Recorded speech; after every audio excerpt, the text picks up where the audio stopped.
Unions.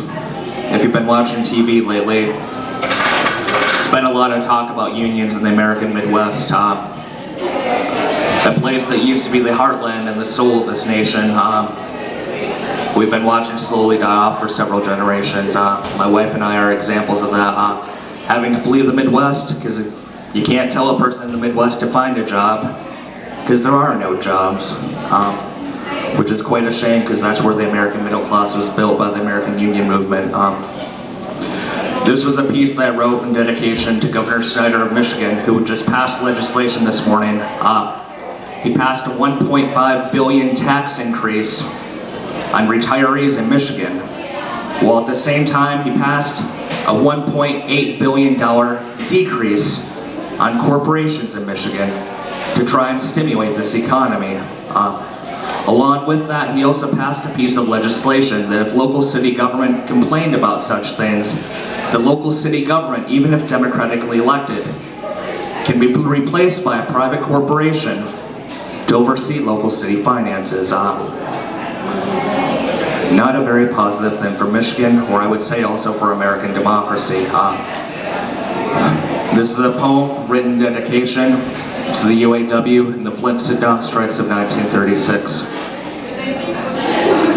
He stood there at the gates of the Fisher plant, not knowing what the future would hold. I'm wondering if there was still time to turn back.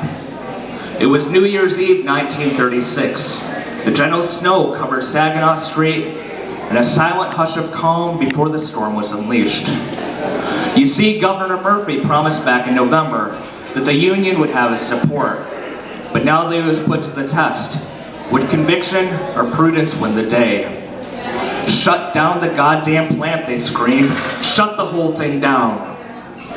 He paused momentarily, thought of his wife and his child sitting there in their apartment down on 3rd Street.